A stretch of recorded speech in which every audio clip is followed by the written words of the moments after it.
야고보서는 이렇게 시작합니다. 1장 1절입니다. 하나님과 주 예수 그리스도의 종 야고보는 흩어져 있는 12지파에게 문안하노라. 아멘. 야고보는 예수님의 형제였습니다. 그러나 야고보는 자신이 예수님의 형제라는 사실을 내세우지 않고 자신을 소개할 때 혈연에 가까움이 아니라 종이라는 정체성을 선택하여 자신을 소개합니다. 이는 권위를 주장하는 언어가 아니라 하나님 앞에선 자신의 위치를 정확하게 알고 고백했다라는 증거입니다. 그런 의미에서 야고보처럼 옆에 있는 분들에게 인사해 보겠습니다. 저는 예수 그리스도의 종입니다. 저는 예수 그리스도의 종입니다. 아멘. 야고보가 자신을 그리스도의 형제라 소개하지 않고 종이라고 소개하면서 그리스도의 종은 어떻게 사는 것인지를 구체적으로 이야기하는 책이 바로 야고보서입니다. 야고보서 하면 많이 아시는 유명한 구절 중에 이런 게 있습니다. 행함이 없는 믿음은 그 자체가 뭐라고요? 죽은 믿음이다 라고 이야기를 하는 게 야고보서에서 아주 유명하고 이제 중요한 구절입니다. 그래서 우리는 야고보서의 메시지가 행함에 대하여 유난히 강조하는 것처럼 알고 있지만 무작정 행해야 한다는 것을 가르치는 것만은 아닙니다. 교회 전승에 따르면 야고보는 초대교회, 특히 예루살렘 교회의 중심 지도자였습니다. 그리고 그는 낙타 무릎이라는 별명을 가지고 있었습니다. 여러분, 어떤 사람들한테 낙타 무릎이라는 별명을 붙여줄까요? 맞습니다. 잘 아시네요. 낙타 무릎 계신가요 혹시? 이 야고보가 얼마나 기도를 많이 한 사람인지 이 야고보가 별명이 낙타 무릎이라는 별명을 가지고 있었습니다. 낙타의 무릎처럼 단단해질 만큼 그는 하나님 앞에 기도로 무릎을 꿇었던 사람이 바로 야고보입니다. 그리고 그 기도의 모습이 기도하는 것에서 끝나지 않고 어떻게 살아있는 믿음이 되는 것인지 야고보의 삶을 통하여 행함이라는 형태로 자연스럽게 나타난 사람이 바로 야고보입니다. 그래서 야고보에게서 행함은 믿음을 증명하는 것, 내가 믿음이 좋다라는 것을 증명하는 조건이 아니라 하나님 앞에서 충분히 형성되고 만들어진 믿음이 살아 흘러나오는 흔적이라는 것입니다. 야고보서는 이런 사람의 편지입니다. 기도와 행함을 분리하지 않았던 사람, 그리고 하나님 앞에 무릎을 꿇은 시간만큼 삶의 무게를 감당했던 사람입니다. 그래서 믿음이라는 것이 말로만 있는 것이 아니라 삶으로 나타날 수밖에 없었다는 것을 보여준 사람이 야고보입니다. 이 야고보가 이 편지를 시작하면서 성도의 삶에서 피할 수 없는 현실인 시련에 대해서 이야기를 합니다. 그리고 그 시련이 만들어내는 인내에 대한 이야기로 야고보의 편지를 시작합니다. 2절을 함께 읽어보도록 하겠습니다. 시작. 내 형제들아, 너희가 여러 가지 시험을 당하거든 온전히 기쁘게 여기라. 아멘. 야고보 메시지의 시작은 시험을 당하거든 온전히 기쁘게 여기라 라는 말로 시작을 합니다. 시작부터 아주 담담하게 이제 이야기를 하죠. 이 말씀을 듣는 순간 여러분들 마음이 어떠신가요? 편안해지시나요? 편안해진다기보다는 오히려 뭔가 좀 불편함을 느끼는 것이 사실입니다. 우리의 삶에 시험이 있다는 사실도 솔직히 달갑지 않은데 야고보는 그것을 마치 당연한 전제처럼 말하고 또 그 시험을 당할 때 어떻게 하라고요? 온전히 기쁘게 여기라라고 이야기를 합니다. 여러분, 시험을 당할 때 마음이 기쁘시던가요? 저도 그렇지 않더라고요. 그러면 야고보는 왜 이런 이야기를 할까요? 야고보는 시련 자체를 기뻐하라고 말하는 것은 아닙니다. 고통을 미화하거나 아픔을 억누르라는 뜻도 아닙니다. 야고보가 기쁨이라는 단어를 사용한 이유는 우리의 삶의 현실의 시련을 통해서 그리스도인 된 우리를 하나님께서 어떤 사람의 모습으로 만들어 가신다는 것을 알고 있기 때문에 기쁨으로 여기라라고 이야기를 하는 것입니다. 우리가 겪는 시험, 시련의 모습은 정말 많이 다를 것입니다. 정도의 차이도 있고 관계, 누구와 그런 어려움이 있는지도 다를 것이고 아마 형태가 아주 다양할 것입니다. 야고보는 그런 시험, 시련을 통해서 하나님께서 우리 삶에 이루어 가시는 것이 있다라는 것을 말하는 것이죠. 그냥 그 시련 자체로 끝나는 게 아니라 그 시련을 통해서 하나님이 우리를 어떻게 하신다고요? 만들어 가신다는 것을 이야기하는 것입니다. 그리고 이 야고보는 이 기쁨의 이유를 막연하게 설명하는 것이 아니라 곧바로 다음 절 3절에서 그 이유를 이렇게 이야기합니다. 3절을 함께 읽어보겠습니다. 시작. 이는 너희 믿음의 시련이 인내를 만들어내는 줄 너희가 알미라. 아멘. 야고보는 다음 절에서 시련을 기쁨으로 받을 수 있는 이유에 대해서 이렇게 이야기합니다. 여러분 이 3절을 읽으니까 기쁨으로 받아지시나요? 그렇지 않죠. 와 좋다 이런 생각이 들기보다는 이게 뭐야 라는 생각이 듭니다. 믿음의 시련을 잘 이기면 그 시련의 문제가 해결된다거나 하나님이 큰 위로와 축복을 주신다라고 말하는 것이 아니라 인내라는 게 생긴다는 거예요. 여러분 인내 잘 하시나요? 인내 쉬운가요? 어려운가요? 어려워요. 저는 아주 많이 어렵습니다. 우리는 종종 인내를 선택하는 문제로 생각할 수가 있어요. 내가 조금만 더 참았으면 되는데, 내가 조금만 더 이제 마음을 먹었으면 되는데 실수해서 못한 것처럼 생각할 때가 있습니다. 내가 그때 좀 참을 걸. 마치 실수인 것처럼. 그러나 인내는 우리의 선택이나 의지의 문제가 아닙니다. 인내는 우리에게 옵션처럼 기본적으로 주어져 있는 덕목이 아니라는 것입니다. 필요할 때마다 꺼내 쓰는 신앙의 기술은 더더욱 아닙니다. 우리가 이거를 아무 때나 꺼내 쓸 수 있으면 좋겠죠. 그럼 인내를 잘하는 사람이겠지만 대부분은 그렇게 하지 못합니다. 우리에게 인내는 솔직하게 어려운 것입니다. 제가 지난번 설교 때 어느 집사님 이야기를 드린 적이 있습니다. 친정언니하고 화해하고 용서했다고 하는데 친정집에 가면은 다시 그 갈등이 생기고 싸움이 되어서 힘들다는 거였죠. 인내는 어느 한순간에 한 상황에만 잠깐 필요한 것이 아니라 우리에게 계속 필요한 것입니다. 그런데 우리가 방금 이야기했던 것처럼 잘 인내해요, 못해요? 잘 인내 못하는 게 이제 문제인 거죠. 나의 심기를 건드리는 사람이 없으면 인내 잘하는 것 같아요. 별일 없으니까. 그런데 막상 그 사람을 만나면 불편한 상황이 순간적으로 탁 생길 때 잘 안 될 때가 많습니다.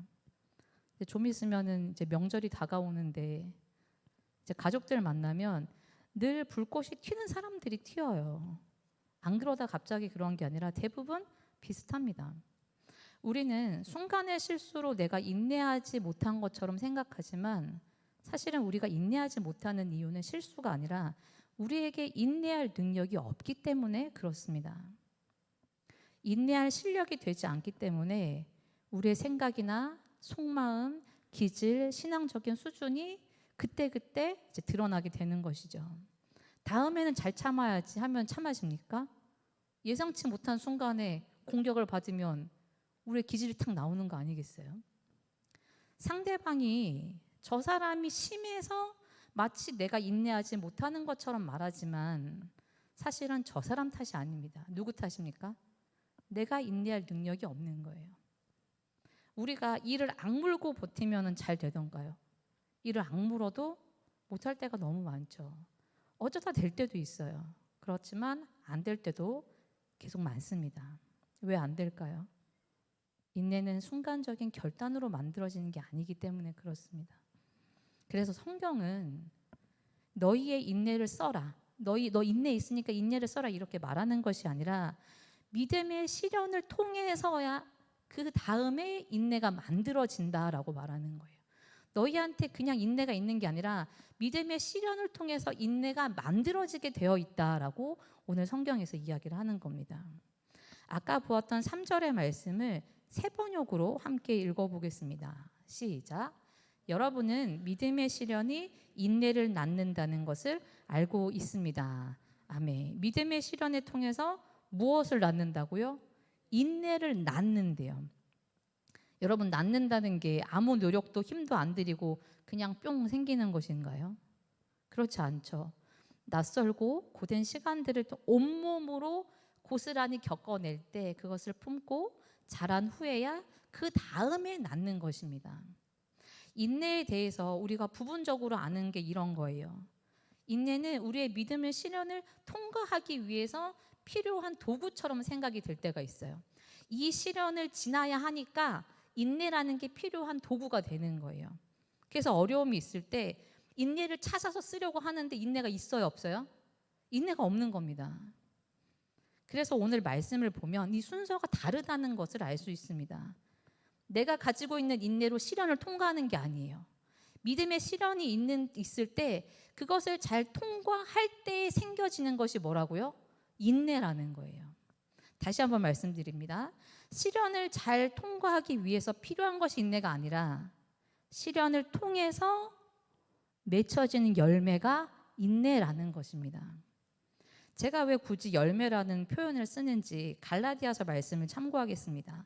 갈라디아서 5장에서 이야기하는 성령의 열매 22절과 23절을 세 번역으로 함께 읽어보겠습니다. 시작.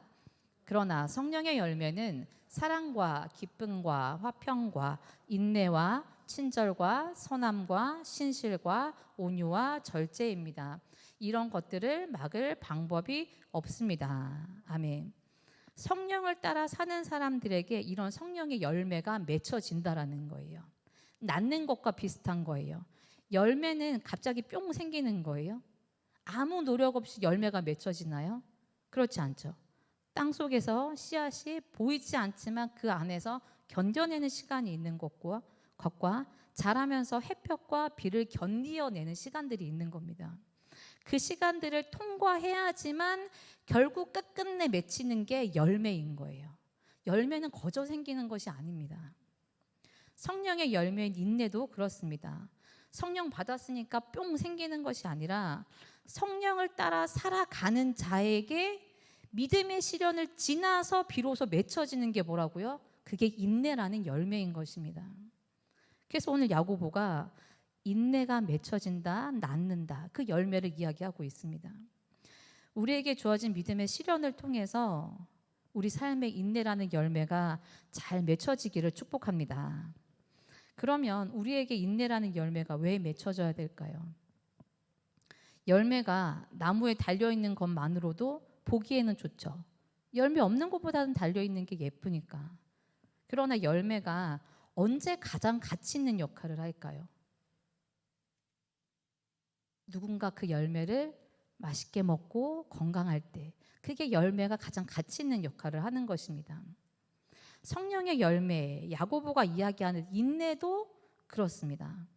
나를 위해서 맺혀지는 것이 아니라 내 신앙 좋아 보이게 하려고 인내라는 열매를 맺는 것이 아니라 다른 사람에게 이 인내를 통해서 다른 사람들이 신앙적인 유익을 얻도록 하기 위함인 거예요. 성령의 열매가 공동체 안에서 다른 사람들에게 맛보아질 때 그 건강한 공동체가 형성이 되는 것이고 신앙적인 중요한 가치가 의미 있게 되는 것입니다.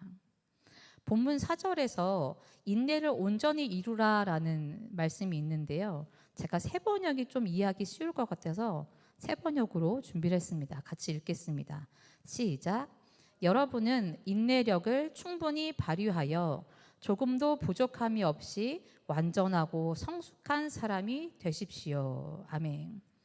이는 인내가 우리에게 맺혀져서 그냥 내 삶에 인내라는 열매가 맺혀지는 것으로 끝나는 게 아니라 이 인내가 발휘되어서 누군가가 그 인내를 경험하는 것이죠. 그래서 공동체 안에서 성숙한 사람으로 내 역할을 감당하기 위해서 필요하다라는 거예요. 다른 성경 번역본에는 인내가 일하게 하라라고 되어 있어요. 맺혀진 인내 자체가 다른 사람들을 위해서, 다른 사람의 유익을 위해서, 공동체를 위해서 일을 하는 것입니다.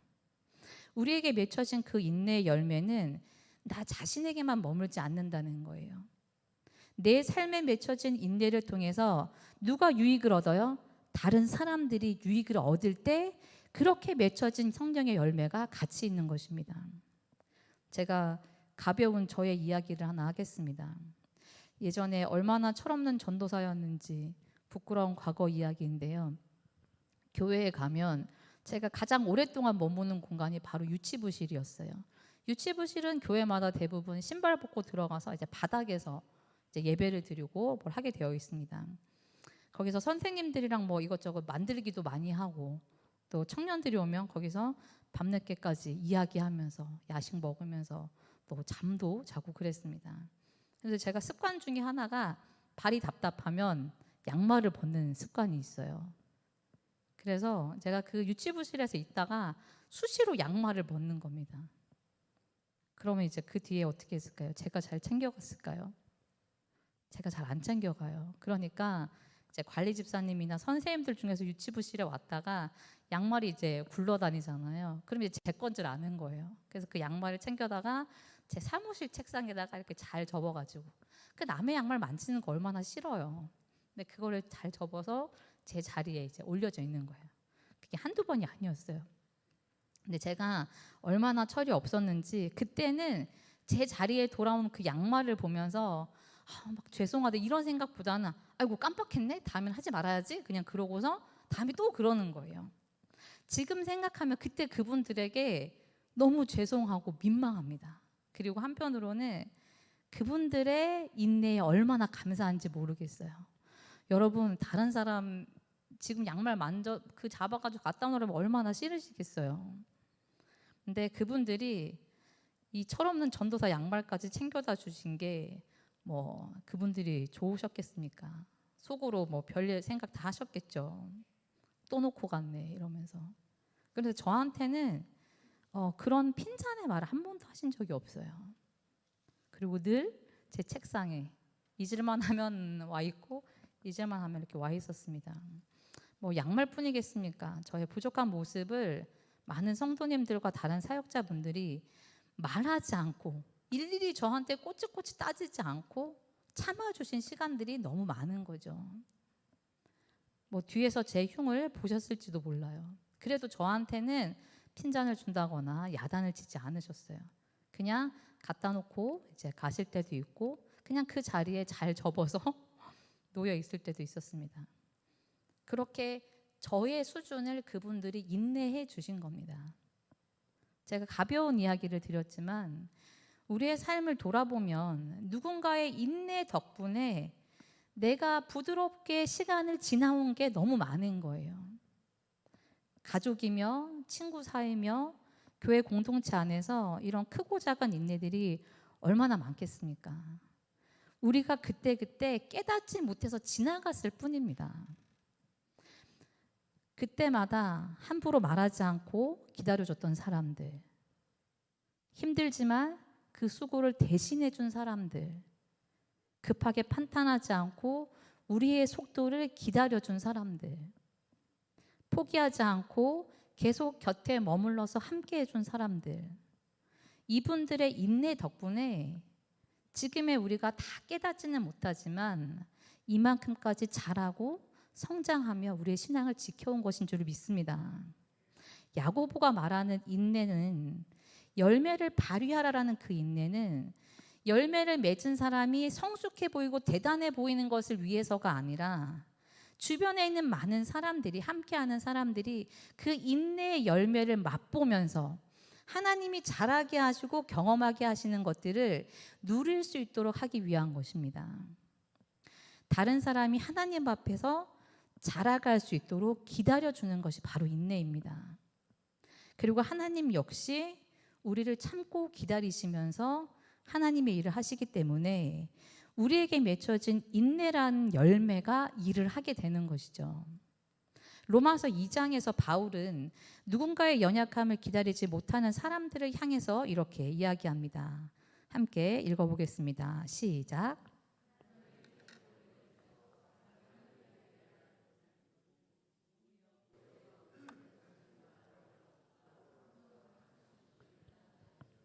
아멘.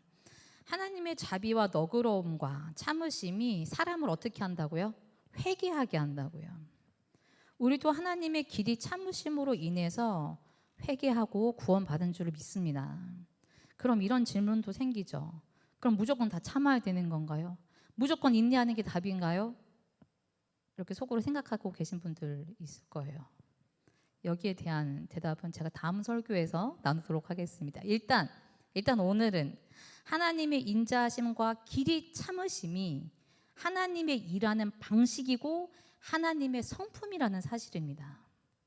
그래서 인내라는 열매는 나만을 위해 필요한, 내 믿음의 시련을 통과하기 위해 필요한 도구가 아니라 공동체 안에서 하나님의 사랑이 흘러가고 하나님 앞에서 다시 한번 기회를 주며 하나님이 생명을 살리는 일을 할 수 있도록 우리 삶에 맺혀진 인내가 일한다라는 거예요. 나를 위해서요? 아니요, 다른 사람들을 위해서. 그래서 맨 처음에 읽었던 2절의 말씀에 시험을 당하거든 기쁘게 여기라라는 이야기를 할 수 있는 것입니다. 히브리서에서도 예수님의 인내를 이렇게 이야기합니다. 히브리서 12장 2절 같이 읽겠습니다. 시작. 예수님께서는 십자가에서 돌아가실 때 아무것도 아닌 것처럼 모든 부끄러움을 참아내셨습니다. 예수님께서는 하나님께서 예비해 두신 기쁨을 기대하셨기 때문에 그렇게 하실 수 있었던 것입니다. 아멘. 쉬운 성경이라서 표현이 조금 다르지만 예수님은 십자가 자체가 기뻐서 지신 분이 아니에요. 고통이 즐거운 것도 아니고 십자가가 감당할 만해서 그 길을 선택하신 것이 아닙니다. 예수님은 십자가로 인해서 누릴 기쁨을 알기 때문에 그래서 십자가를 참으셨습니다. 그 기쁨이 뭐예요? 영혼들이 구원받는 거죠. 구원이라는 기쁨을 위해서 고통과 수치를 예수님도 참아내셨다라고 이야기를 합니다. 이것이 바로 예수님의 인내입니다. 예수님에게 십자가 자체가 기쁨은 절대 아니었습니다. 그러나 그 십자가 이후에 펼쳐질 생명, 회복, 구원, 그것을 아셨기 때문에 예수님이 멈추거나 포기하지 않으시고 그 힘든 일들을 참아내신 것이죠. 인내는 단순하게 이 상황을 버텨내는 힘이 아니라 하나님께서 고난 너머에 이루실 일들을 기쁨으로 바라보는 믿음의 선택인 줄을 믿습니다. 여러분, 우리가 다른 사람들의 유익과 하나님의 일하심을 위해서 우리 안에 인내라는 열매가 발휘되기를 축복합니다. 한 사람의 인내가 아니라 우리가 함께 발휘할 때 그 작은 여러 가지의 인내를 통해서 누군가는 다시 일어나고 누군가는 하나님을 경험하며 누군가는 하나님의 복음을 경험하게 되는 줄 믿습니다. 우리가 함께 인내의 열매를 맺고 맺혀진 인내를 함께 발휘하는 것입니다. 그러면 우리는 함께 살아가면서 분명히 우리가 지나온 믿음의 시련이 헛된 것이 아니구나. 이 고통의 시간이 쓸모없는 것이 아니구나라는 것을 우리가 함께 고백하게 되는 것입니다. 아무 변화가 없는 것처럼 느껴지는 사람이 있을 수 있어요. 그러나 변화가 없는 것처럼 느껴지지만 하나님은 우리 안에 인내라는 열매를 만들어 가고 계시는 줄 믿습니다. 그래서 그렇게 맺혀진 열매가 그 열매를 통해서 우리에게 맡겨진 가정, 일터, 이웃과의 시간들 뿐만 아니라 교회 공동체 안에서 하나님의 생명을 살리는 일하심이 반드시 일어나는 줄 믿습니다. 말씀을 정리하면서 두 가지를 적용했으면 해요. 첫 번째는 어려운 시간들을 통해서 우리에게 인내의 열매가 맺혀지기를 소망하는 것입니다. 그냥 힘든 시간들이 있을 때 지나가기를 기다리는 것이 아니라 하나님, 저에게는 인내가 없습니다. 이 힘든 시간들을 통해서 인내의 열매를 맺게 해 주시옵소서라고 기도하고 소망하는 것입니다. 나에게는 인내할 능력이 없다라는 사실을 먼저 인정하십시오. 내 힘으로, 내 의지와 노력으로 하는 것이 아닙니다. 이 시간들을 통해서 인내가 잘 열매로 맺혀지기를 기대하고 또 소망하면서 그 시간을 보낼 때 하나님 반드시 우리 삶에 인내의 열매를 맺히게 하시는 줄 믿습니다.